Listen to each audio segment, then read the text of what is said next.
Hey guys, a lot of athletes ask me, "Hey, will this remote coaching work for me?" It's like I'm not with you, so you don't see me. And what's the deal? Is this going to work? Because you far away in Austria writing training plans for me in the U.S. and Australia, Germany. There's a lot of countries where people I coach are located. So to give an answer, the way it works, it's very simple. Before I start to work with people, the most common questions are, who do you work with? Who are the athletes? Can I work with you? Am I the right person? Am I not? Look, let me explain. I have 5 different main categories of athletes I work with. It's not limited, but these are the most common types of people I work with. Type number 1 is the comeback athlete. So these are athletes who have done a lot of sports when they were juniors, during college, university, and then they started to work. Hefty work schedules, got married, got kids, busy life, extremely busy life. Now they are at an age where the kids are out of the house already. There's more time. Work schedule is settled. Still work, but it's not like a crazy schedule. You have climbed a career to where you want to be. You have a good life, and now you have time. And now the first thing you want to come back to is something that was good for your body. See, the older you get, the more you have to do to stay healthy. And a large amount of athletes I work with are the ones who do a lot of sports when they get older. And this is when the competition starts to become interesting again. It's like if you're once a rower, you never really quit. Even if you can't train, you're never really quit in your head. You stay competitive. And having a professional build up in order to come back is an important factor. If you're used to train in a constructive way, if you're used to have a training plan, if you're used to follow a goal over a period of time that is longer than 6 to 12 months. So this is something when you need a professional coach. And this coaching can be done remotely because I'm in contact with my athletes over Skype, over phone, Threema. We do a lot of messaging back and forth. During the training camps, I meet my athletes in person, so we now start to have annual summits. So this is all included. And depending on the plan, there's a monthly exchange, there's an email exchange, there's a phone exchange. It can be up to every second day on the phone. It can be train with us here in Vienna, but it can also be get me a new training plan every 6 months. I'm fine with that. So in order to cope with a variety of needs, this is what we do. But it's always a professional plan. It is always targeted to what you want to do. When you start to work with us, there is a program entry questionnaire. And I'm going to talk about this right in a moment. Now, let me explain the second type of athlete. The second type of athlete is the one who has a classic crazy work schedule. Could be an entrepreneur who runs his own business, works 60 to 80 hours a week, has a crazy travel and work schedule, but doesn't completely want to stop rowing. So you could be a pilot, flying 4 to 5 days a week, being in various hotels, always the same hotels, 2 days at home. There's a lot of stress load. The uniqueness about these athletes is that I need to understand the total amount of load on you, your body, and your mind. It's not just a workout. It's not just writing training plan. It's writing a training plan and understand precisely what your need is. And if you have very hard negotiations coming up, if you had a long work day, and I know that in advance, I will structure the training in a slightly different way. It doesn't mean that there's no training, but it means that there will be different training. Now, have a look. Let me show you what I mean. All right, so this is what it looks like. One of the best ways to get feedback is a training log. And you see in the training log, this is the sleeping hours, this would be the sleep quality, the rest heart rate, the heart rate 1 minute after you got up, the difference, how you feel. So these 5 values, this is a calculated value. These 5 values you have to enter tell me a lot about how you're doing. And it is important for me to understand how your overall perception is of the training. It doesn't make any sense to write a long, nice training plan and say, you should do this, and if you don't, then blah, blah, blah. My job is to help you develop from A to B. And if it involves that I have to, find a way around here, and the line from A to B is never straight. Same with coaching. So I have to walk around. So what most people don't understand, just because it is remote coaching that we do, doesn't mean that we are not with you all the time. So there are athletes I talk to about 2 to 3 times a week. Some athletes contact me every day. It all depends on the plan you want to go for. The more personal involvement you need, of course, the higher is going to be the charge, but the more time I commit from my side as well. Number 3, and this is a big group of athletes, and I think this group of athletes is going to be more and more and more every year. Rowing is not a sport anymore that you start at the age of 15, 16, 17, and then you just do it during university and then it's it. Rowing is one of the, I think it's about the only sport that is a full range of motion training, a full range of motion cardio training, a full range of motion cardio and strength training, and a full range of motion cardio strength training that is easy on your joints. You get 4+ points. See, and most people right now who start to row are actually age 30+. Most of them actually 40+, 50+. Why? Because it's a sport that quickly shows results, because your entire body is worked, and a sport that you can do until you are 80, 85+ years old. So no wonder a lot of athletes start to row late. Now the problem is that the club structures, actually worldwide I think, especially in Europe, but also in the US, there's not a lot of structure in terms of, getting these athletes on board and understand their needs. And when we get athletes, start row athletes on the team, what we usually do is the same with every other athlete. So we have a program entry questionnaire. Let me show you what this looks like. Precisely this way. So first I figure out a goal. So what is your goal? Where you want to go? Your commitment. If you're not committed, there's no use if we work together. I don't see RM training as a coaching for people who just want to stay fit. Everybody who works with RM training has specific goals. I know there are other coaches, that's absolutely legitimate, but not for me. I work with people who want to achieve goals. This is what drives me. So I do what I think I can do best: motivate people, coach people, train people, develop people mentally, physically, to make sure that you achieve the goal you really want to achieve. And if it's a master's rowing goal, it's the same. I don't care. If it's Olympic Games, I don't care. For me, it's the same level. It's the competitive aspect that is very interesting for me. And reaching goals that you would not be able to reach without me. That's the fun part of it, to help you grow. Now, the program entry questionnaire goes down to why you want to reach that, when you want to have it reached. I want to be very specific. Again, I ask about the crazy work schedule. Do you have that? Do we need to incorporate that? Maybe a different program is needed for you. Maybe a higher program because you have a hefty work schedule. We need to plan every single session. For these workaholic athletes, I know which equipment they have available at which hotel gym. Is there no gym at all? Do we need to find a different training way? When are you back home?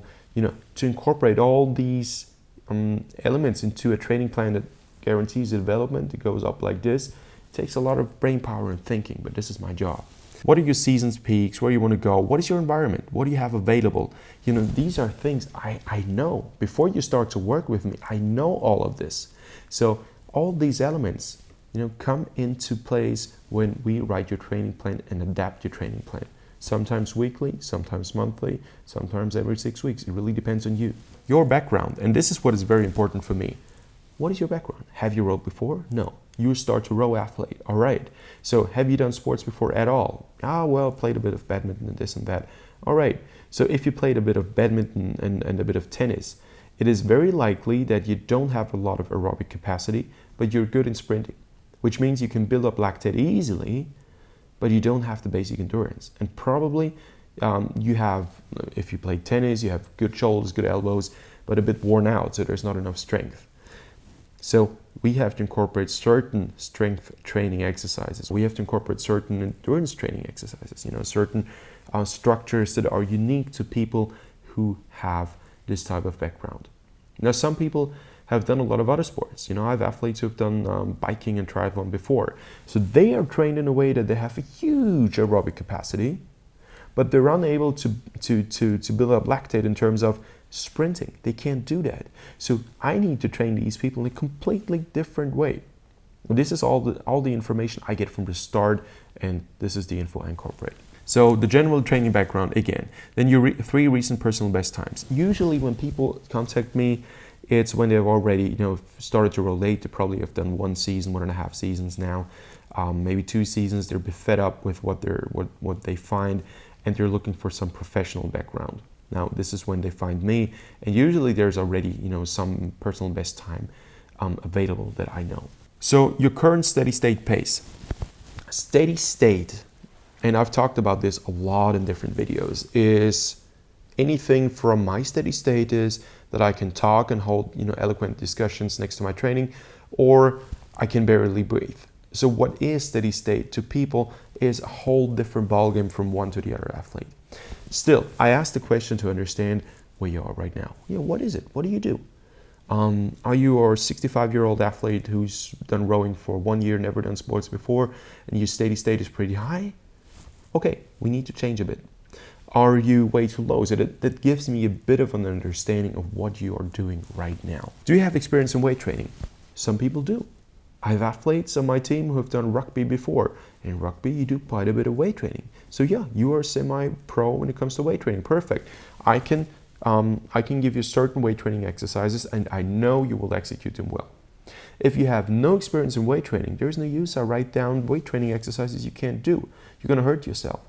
So I have to find ways of giving you exercises you can do in a safe way so that you don't hurt yourself. And health for me is always number 1 objective. Tell us about your weight training experience in own words. It's easy to make check marks. Do you have experience in mobilization routine, in symmetric and asymmetric core training? Do you currently have any injuries or have had injuries in the past? Important question. Someone doesn't tell me, but has, both knees been replaced, both hips replaced, shoulder injury, chronic back pain. I need to know about that, Do you have diabetes? Do you have some other injuries, illnesses? Something I need to know about. It's okay to have it, but I need to know. And I can't give somebody who has a chronic hip injury certain exercises. It's going to hurt you even more. So this is why I ask these questions. It's logical, I think. And again, the doctor's approval.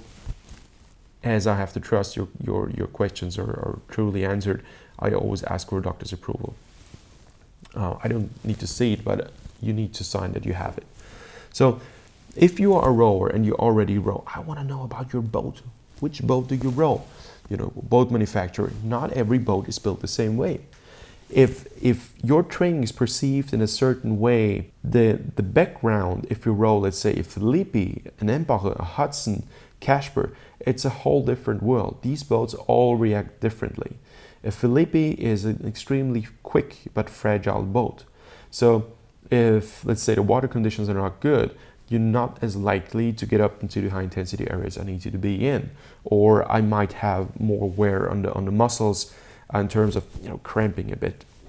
Versus if you row like an Austrian Schellenbacher, that's like a bathtub. It's a quick boat, but it feels absolutely stable and comfortable.